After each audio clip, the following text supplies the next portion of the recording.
A Russian unit just snapped. Near Chasiv Yar, soldiers gunned down their own platoon commander, then surrendered en masse to Ukraine. This wasn't an isolated breakdown, it's the latest and clearest sign that the Russian military is cracking under pressure. Discipline is unraveling, morale is collapsing, and Russia's war machine is turning on itself. Let's break down what triggered this stunning mutiny, what it reveals about the state of Russia's forces, and how Ukraine could turn these fractures into major battlefield gains. First, the actual details of the event. According to Ukrainian Defense Ministry intelligence, the incident occurred when Russian troops refused orders to storm fortified Ukrainian positions without adequate artillery or armored support. They were basically ordered to take part in a suicide mission. When their commander threatened to execute soldiers who wouldn't advance, they turned their weapons on him instead. The details didn't come from Ukrainian troops though. This vital insight into the Russian military and the current state of its morale comes straight from the Russian troops themselves, who were there for the entire event. You see, once the troops killed their platoon commander, they didn't really have anywhere to go but Ukraine itself. Under Russian law, they would be detained and likely imprisoned by Russia's military police, which have reportedly caught wind of the mutiny and already begun searching for the deserters. Therefore, the soldiers immediately waved white flags of surrender while passing through the contested front line, where they were captured by Ukrainian troops who passed on this valuable information. The report from Ukrainian intelligence didn't state the exact names of the mutineers and the location of the incident, but the general location is believed to be Chasiv Yar, near the city of Bakhmut, which has been a hotly contested region even before Bakhmut fell to the attritional warfare conducted by Russian forces. The loss of a single platoon is unlikely to turn the tide for the Ukrainian units and allow them to retake the city of Bakhmut. Ukraine has listed the city as one of the major tactical targets throughout the war, despite a lack of actual strategic value it has in the grand scale of the war itself. But this mutiny and subsequent surrender are an excellent insight into Russia's ongoing failures to capture Ukraine and also drive its own military forward.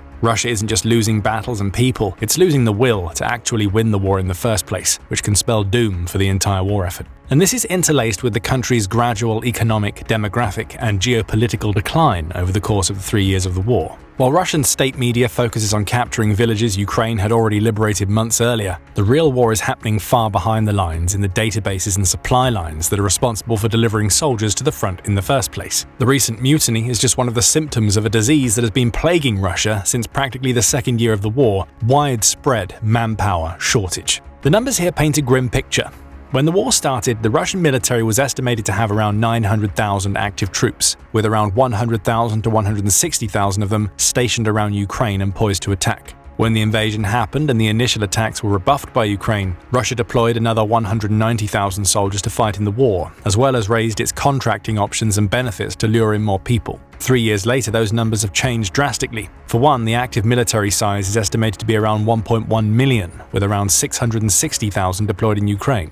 But instead of steadily growing in skill and experience, the Russian army has been replacing the soldiers it loses with ones that are not nearly as experienced or trained. According to estimates made by Ukraine's Ministry of Defense, Russia hit the 1 million casualty mark somewhere around June 2025, counting both dead and wounded soldiers who can't return to combat in a reasonable time. Of course, these are figures straight from a country that has every incentive to inflate the numbers for publicity and morale, so it's worth taking with a grain of salt. However, even more conservative US intelligence estimates put Russian casualties around 750,000 by March 2025. If we go by simple linear expansion, Russia will indeed eventually hit 1 million casualties by the end of the fourth year, according to US estimates alone.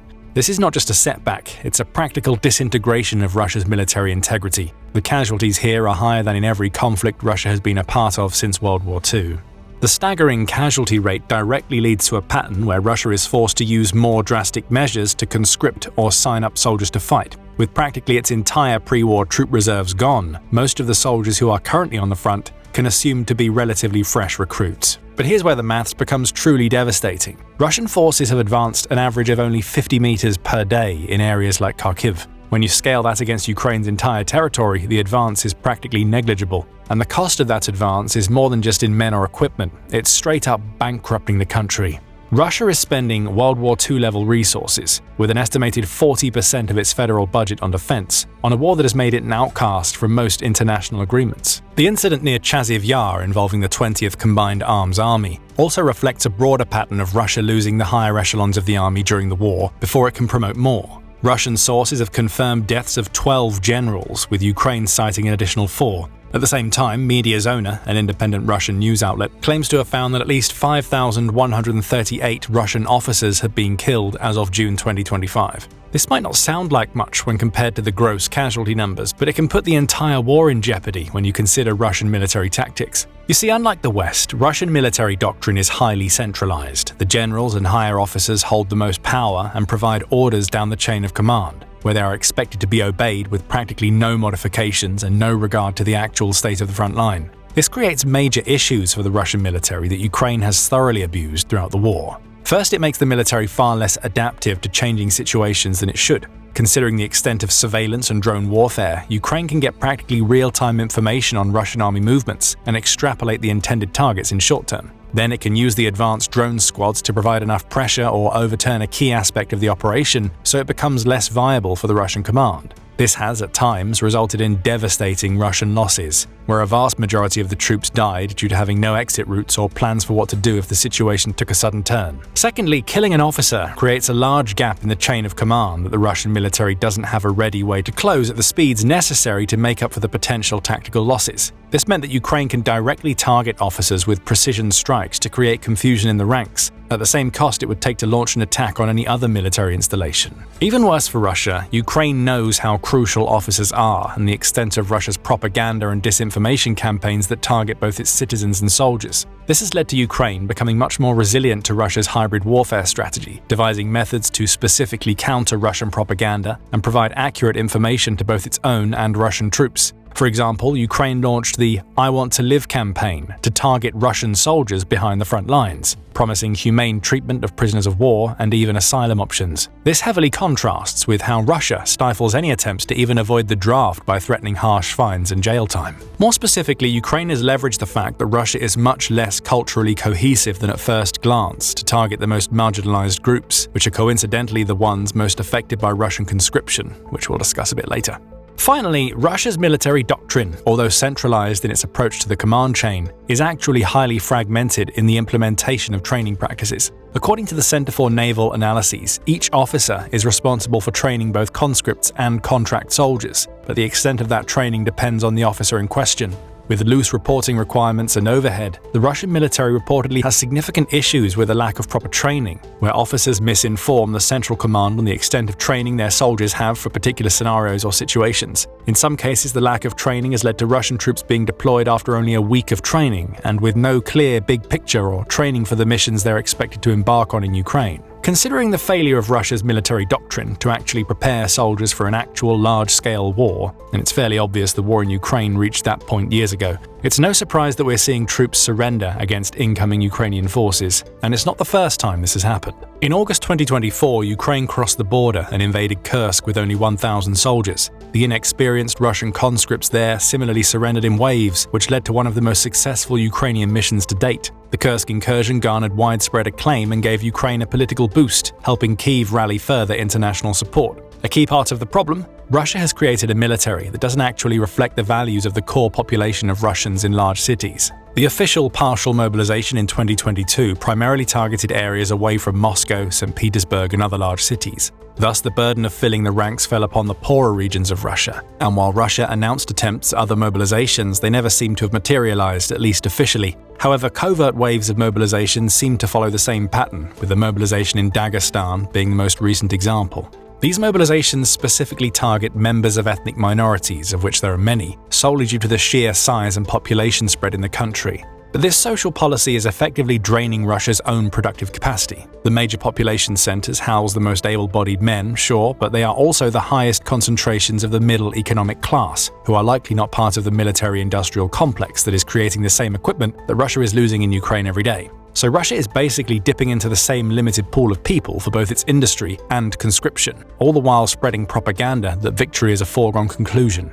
And the reason that the propaganda has such a deep hold in Russia is precisely due to the unequal conscription efforts. If the large population centers don't experience demographic drain from men being sent to war or employed in the military-industrial complex, the Kremlin can maintain an illusion that Russia doesn't have nearly as many casualties as the West claims. The fact that the Kremlin is going to these lengths to further the propaganda directly implies the fragility of the system in place and why these mutinies can have a large effect on the outcome of the war. News of officers and generals being killed in Ukraine is much more difficult to explain away and can break the circle of propaganda that drives Moscow and other large cities. And as if the domestic recruitment crisis wasn't damaging enough, Russia's manpower shortage has forced it to import fighters from North Korea and Iran. This creates additional layers of dysfunction that further undermine military cohesion and drive down morale. An estimated 11,000 North Korean soldiers were deployed to the Kursk region in October 2024 to take part in the Russian counteroffensive, where they've suffered catastrophic losses. According to South Korean intelligence, approximately 300 North Korean soldiers were killed and almost 2,700 were wounded by January 2025. Western officials estimate as many as 6,000 total casualties, which is around half of the original deployment. The troops performed so poorly that Russia withdrew them from the region less than 6 months into the counteroffensive, and in March 2025 another 3,000 North Korean troops were reportedly being shipped to Russia to replace the casualties. In two disastrous friendly fire incidents, North Korean troops reportedly fired on both Russian and Chechen units, killing their allies and throwing parts of the offensive into disarray. And despite this, Russia didn't actually withdraw those forces from Kursk until months later. This alone suggests the extent of Russia's military manpower issues and the sheer disregard for the conscripts it has deployed to the region. But the North Korean casualty rate isn't the only problem. GoPro footage from May, shared by Iranian news outlets, shows Russian uniformed soldiers speaking Persian before an assault, revealing that Iranian fighters are also now on the battlefield. In the footage, Iranian and Russian soldiers struggle to communicate, with Russian soldiers repeatedly trying to tell the Iranians they need to move out, while one Iranian complains about a foot injury. The deployment of Iranian and other foreign fighters does help Russia sustain the manpower requirements of its constant assaults. However, the language barriers can severely hinder coordination and intelligence sharing, just as with the North Koreans, leading to disorganized attacks, higher casualties, and risks of friendly fire.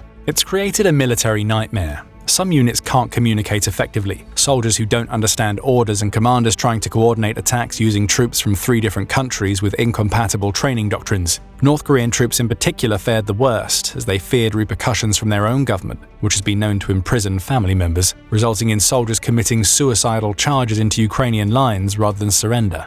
Additionally, importing foreign troops is an incredibly limited solution. Going by the most recent estimates by Ukraine's military intelligence, Russia is losing over 1,100 soldiers per day. Thus, 10,000 troops represents a less than 10-day supply of soldiers who are fed to the meat grinder in an attempt to gain control of a few insignificant villages. Of course, not all of the troops there will die within those 10 days, as the losses are distributed across the 800-mile front line. However, the previous casualty numbers for North Korean forces suggest a 6-month attrition rate of 50%.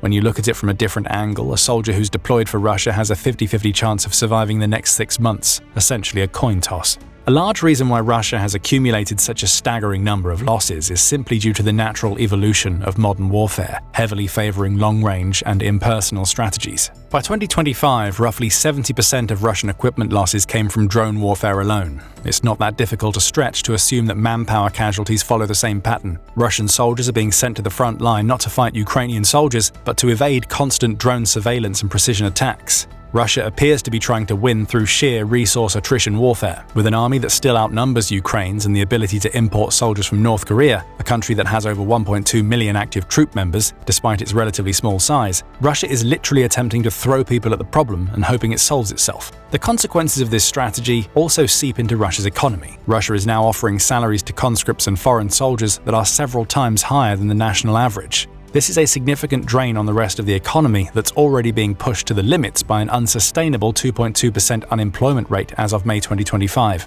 In fact, raising the pay of soldiers and their families has cost Russia more than 8% of the government's budget, a figure unseen anywhere else in the world. At the same time, Russia is paying North Korea and Iran for equipment, ammunition, defense systems, or even military engineers. The slow but steady drain of Russia's economy is further exacerbated by the increasing stranglehold Western sanctions have on Russia's ability to gain income from its gas and oil trade, which has at times accounted for 40% of the government's income. Thus, Russia has created a deadly cycle. The more people Russia loses, the more it will need to spend to incentivize recruitment. Additionally, with every passing month, the risks and costs of operating a shadow fleet to transport oil and gas through international waters also increase. These added costs of maintaining a war are further cemented by the fact that Russia is losing the ability to trade with other countries or retain high-income personnel. More than 900,000 Russians left the country even before the second year of the war. Due to the prohibitive cost of tickets and lack of destination options, these were mainly middle-class families that represented significant earning potential in Russia, mainly in IT and related branches.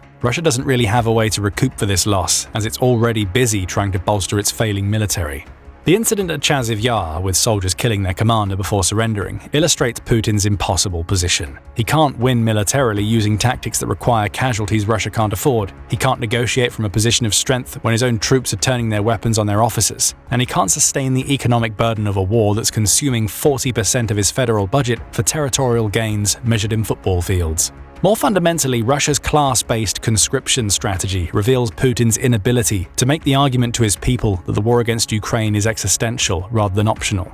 By systematically shielding Moscow's elite and middle class from conscription while targeting the rural poor and ethnic minorities, Putin has essentially admitted that this war isn't worth the sacrifice of Russia's economically and politically important populations. The unequal conscription creates a positive feedback loop with negative results. Russia's poorest regions lose their working-age men to death or emigration, further impoverishing these areas and reducing their economic productivity.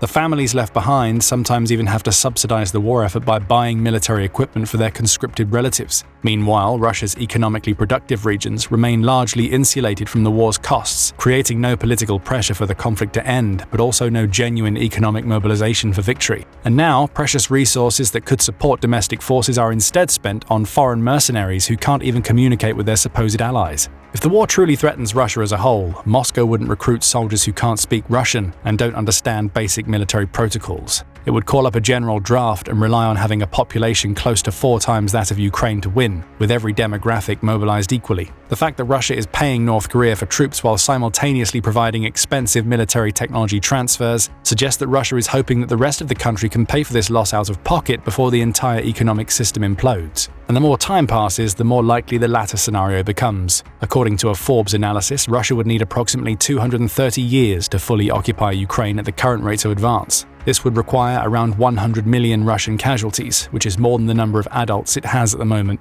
Unfortunately for Russia, it doesn't have 230 years. It doesn't have the demographic base for 100 million casualties. And as incidents like the commander's killing near Chasiv Yar demonstrate, it's rapidly losing the one thing no military can function without: the willingness of soldiers to obey orders from a system that views them as expendable. Thank you for watching, and if you want to find out how Ukraine has managed to turn the tide of the war through drone warfare, one of the main reasons for this widespread collapse, check out this video. To stay updated with the most recent developments in the war in Ukraine and other conflicts, subscribe to The Military Show.